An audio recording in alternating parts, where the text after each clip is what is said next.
Olá, muito boa tarde. Em cada semana o programa Eclésia analisa textos da Bíblia, os que fazem parte da liturgia católica de cada domingo. Eles são referências essenciais para a realização da experiência crente, em cada tempo, e por isso são apresentados nos próximos minutos pelo Padre Armindo Vaz, professor de Sagrada Escritura na Faculdade de Teologia da Universidade Católica Portuguesa, e Frei José Nunes, professor de Teologia na mesma faculdade. Muito boa tarde. Boa tarde. E obrigado por estarem neste programa. Frei José Nunes, 3 textos que vamos apresentar, que alguma unidade temática que apresentam? Pelo menos a primeira e a terceira leitura, o Evangelho e a primeira, são assim de género apocalíptico. Isso depois o padre Armindo já nos vai falar do que é isso também, se calhar dos apocalipses. Sim. Mas, portanto, fala-se como que de fim dos tempos e com umas imagens e umas figuras de estilo e umas realidades da ordem da criação, não é? Que estão associadas realmente ao final dos tempos e vai haver confusões e cataclismos e o Sol e a Lua. Bom, pronto, nós sabemos que o final dos tempos tem essa confusão toda, mas é um sinal das confusões que nós vivemos no dia a dia. E é aí que somos chamados a perceber, talvez como o Evangelho diz, que as minhas palavras não passarão. As palavras de Jesus não passarão. Se estivermos bem agarrados a Ele, resistiremos a essas perturbações todas. Mas Sim, É por aí que queremos estas imagens apocalípticas querem, no fundo, incutir esperança aos cristãos que estão em dificuldade e num tempo de forte crise. São temas que são apresentados por estarmos também a terminar um ciclo litúrgico, não é? O ano litúrgico. eu penso que sim, quer dizer, portanto, o ano litúrgico começa com o Advento, o nascimento de Jesus, depois desenvolvimento da vida pública de Jesus, até acabar no seu assassinato, na crucifixão, morte e ressurreição, a Páscoa. Depois, um prolongamento desse tempo da Páscoa e de ensinamentos que ficaram de Jesus para os seus discípulos, para a Igreja. E tudo tendendo para o final do ano litúrgico, que é o Cristo Rei. E o Cristo Rei, que é o final do ano litúrgico, é realmente a contemplação do destino da história, da recapitulação de tudo em Deus, no Pai, no Filho e no Filho do Homem que estará a ver. E estes textos já estão mesmo a introduzir-nos um bocado também para esse final. Mas, como dizia o Padre Armindo, para dar sentido ao nosso caminhar cotidiano. Vejamos de que forma é que isso acontece no texto do Evangelho, que se escuta nas Eucaristias deste domingo, e antes de o analisarmos, vamos escutar o evangelista Marcos no capítulo 13. Naquele tempo, disse Jesus aos seus discípulos: naqueles dias, depois de uma grande aflição, o sol escurecerá e a lua não dará a sua claridade. As estrelas cairão do céu e as forças que há nos céus serão abaladas. Então, hão de ver o Filho do Homem vir sobre as nuvens, com grande poder e glória.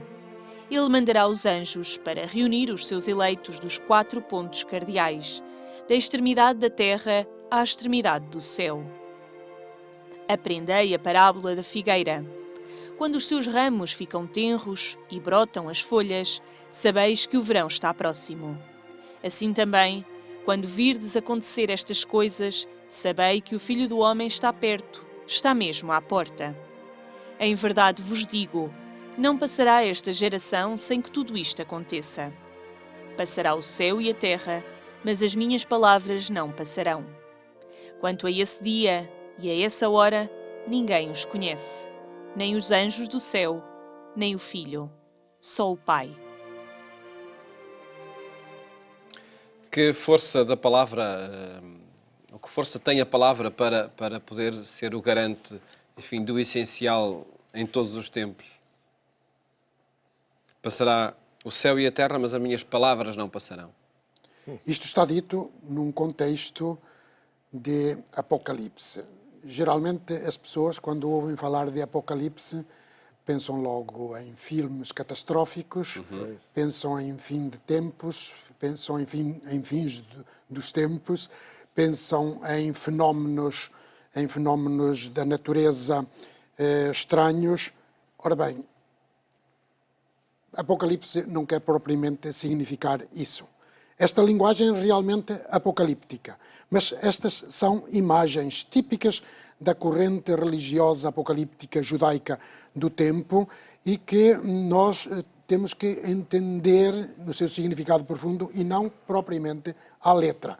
Quem entender estes textos à letra corre o risco, põe-se numa situação muito perigosa. Porquê? Porque corre o risco de interpretar mal o texto para si e para os outros. A linguagem apocalíptica entende-se dentro de um determinado contexto. Qual é o contexto da linguagem apocalíptica? É o de alguma situação histórica de crise, que naquele caso em que Marcos, o evangelista, escreve, era uma crise comum ao judaísmo e ao cristianismo do tempo. Esta linguagem nasceu a partir da profunda experiência de impotência, de vazio na esperança, face às dificuldades instaladas no povo, quer cristão, quer judaico. A crise a que se refere este trecho é a crise profunda, político-religiosa, do povo judaico durante as guerras dos anos 66 até 70 da era cristã, com o esmagamento da revolta judaica pelos romanos, com a destruição do templo e da cidade de Jerusalém, mencionada neste mesmo capítulo do Evangelho de Marcos. Essa crise, portanto, essa destruição do templo e da cidade de Jerusalém, teve consequências profundas no judaísmo e também em comunidades cristãs. Era tempo de profunda crise de identidade do judaísmo, que via ameaçada a continuidade na Terra Santa, em termos políticos, culturais e religiosos, e era crise de identidade no cristianismo, que se desligava do judaísmo e se sentia perseguido por poderes políticos e religiosos de então. Ora bem, estas imagens, no género literário da Apocalíptica, são uma meditação e uma interpretação da grande aflição de que fala o texto, à luz da mensagem de Jesus. Queriam dar à vida, mesmo em tempo de crise, o sentido último, meditando na vida diante de Deus. Portanto, a estes discípulos cristãos, Marcos, recolhendo ditos autênticos de Jesus, não queria meter medo, mas dar esperança, luz, conforto e a certeza do dom que é a salvação de Deus. Confrontando tudo com Jesus, fazia-os esperar tudo de Deus, aquele que tem a última palavra sobre tudo, e comprometia-os totalmente na construção da própria história. Marcos, então, não anunciava o fim do mundo e da história, mas sim como é que os cristãos deviam viver neste mundo. O mal, ele no fundo queria significar que o mal tem uma força, sim, mas o mal não é a última palavra, não pode ser a última palavra da história. A última palavra tem que ser a de Deus, que faz o juízo último, derradeiro da história, dando razão àqueles que praticam o bem e dizendo que o mal não pode ser aceitável. Por isso o texto termina com esse enigma. Quanto a esse dia e essa hora, ninguém os conhece, nem os anjos do céu, nem o... Exatamente. E esta frase visa reforçar a exortação à vigilância. Estar atentos, com um sentido crítico. Uma vigilância que vem no versículo seguinte: vigiai, porque ignorais quando será o momento. Que seja só conhecido do Pai, porque Jesus diz, esse momento não o conhece ninguém, nem o Filho, só o Pai. Que seja conhecido só do Pai é uma referência explícita a uma convicção apocalíptica do Antigo Testamento. Que nem o Filho soubesse quando tudo isto aconteceria, explica-se pelo facto de, na cristologia do Evangelho de Marcos, diferente de outras cristologias, Jesus ser só o Filho. Portanto, o Filho do homem, ser humano, ele não é o Pai. O Pai é que conhece. Não podemos pôr dificuldades a esta frase, apelando, por exemplo, para o conhecimento que Jesus teria da sua missão. Esse conhecimento não tem fundamento nesta frase. Nasceu de uma perspectiva que não é a do evangelista Marcos. Cá está uma análise precisa a este texto. Assim vale a pena a gente aprender Bíblia. Tive que escrever isto. Muito Porque bem, muito Exige alguma precisão isto. Sim, Claro. todas as palavras têm a sua força, força, pois. e que é necessário. Em todo caso, e a força de todo este texto, Frei Nunes, para os dias de hoje, remete-nos para que Até atitudes... começando por aqui, que já estava o Padre Armindo a dizer, quer dizer, sobre esta última frase, não é? Não sabeis o dia nem a hora. Claro, pois só o Pai. E, portanto, nem vale a pena preocupar-nos muito com isso. Olhemos é para o presente. Exatamente. É isso que quer. Pois. Olhemos é para o presente. Não nos preocupemos se vai ser agora ao fim do mundo, se é amanhã. Não, olhemos para o presente. E também não olhemos de forma catastrófica, dizendo que isto vai ficar tudo destruído. O mundo tende para uma derrota total, para uma destruição, nem com um otimismo ingênuo. Deus comanda tudo, isto vai ser uma felicidade, já amanhã, vamos ter o reino de Deus já aqui em Portugal e na Europa, já daqui a um ano. Quer dizer, nem otimismos fáceis, nem crença em derrotas anunciadas, ou em mortes anunciadas, para usar o título do Garcia Marques, não é? Olhemos para o presente de maneira realista. Há realmente muito problema, há muita confusão, esta linguagem apocalíptica que fala de cataclismos daqui da... Realmente, a vida é conturbada e, por vezes, a realidade supera a ficção e supera a linguagem literária. Porque quando a gente hoje está a ver estes milhares ou milhões de refugiados a saírem das guerras com famílias desfeitas e gente a passar fome e outros estropiados e outros a morrer e outros a querer passar por barreiras e fronteiras, esta realidade supera muito a ficção e a literatura catastrófica ou apocalíptica, entre aspas. Portanto, quando nós vemos que a vida tem estas contradições todas, o cristão é chamado, como dizia o Padre Armindo, o cristão é chamado a viver na esperança. Na fé, na confiança em Deus, de que Deus não é cego, de que Deus está connosco, de que Deus não nos abandonará. Agora, o que vai ser do futuro? Isso apela-nos também ao compromisso. Nós com Deus e Deus connosco comprometermos à transformação da realidade. Portanto, como viver? Não é preocupado se isto vai acabar amanhã ou depois, se vai acabar bem ou mal. É como viver com esperança e compromisso. E comprometendo. Entre todos os cenários mais ou menos dramáticos, há sempre essa referência ao que não passará. É isso, quer dizer, Jesus, Deus, é a rocha. É a rocha à qual nós nos podemos apoiar. É a rocha que resiste aos embates fortes das ondas do mar. É a rocha que não é destruída. É Deus, é a força de Deus. As palavras de Deus, a presença de Deus, essa não passará. Essa está connosco. E por isso é que eu costumo dizer isto muitas vezes, porque é a minha convicção, realmente. Bem, eu acho que isto não é nenhuma heresia, mas é mesmo pessoalmente, é uma graça, é um dom nós termos fé. Porque quem tem fé, realmente, na fé, sabe isto. Sabe que temos uma rocha a que nos agarrar. Sabe que temos um grande amigo que não nos abandona, que é Deus. Eu com isto não quero dizer que sou melhor que os que não têm fé. Eu não estou a dizer que sou mais santo do que os ateus ou que os budistas. Não. Há muitos deus que são muito mais santos do que eu.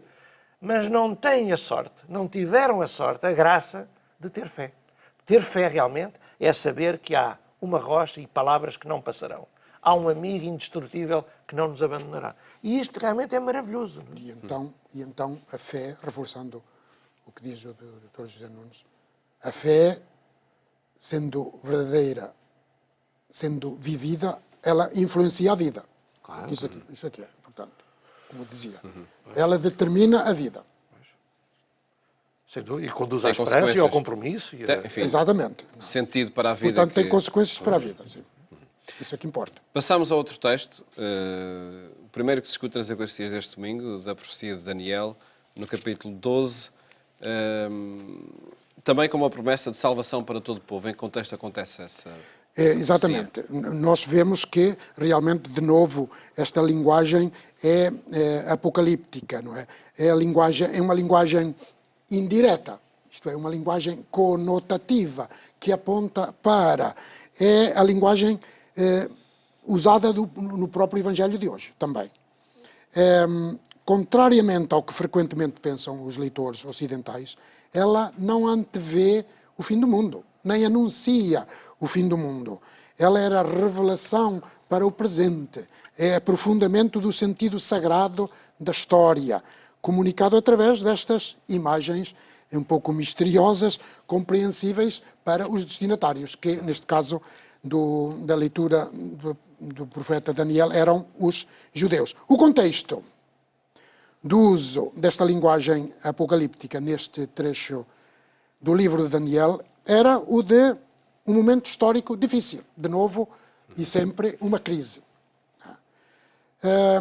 que era o tempo de invasão, de opressão, de perseguição de todo um povo por parte do rei Seleucida, que era Antíoco IV, Antíoco Epifânios, no século II a.C., por volta do ano entre os 175 e os 165 a.C.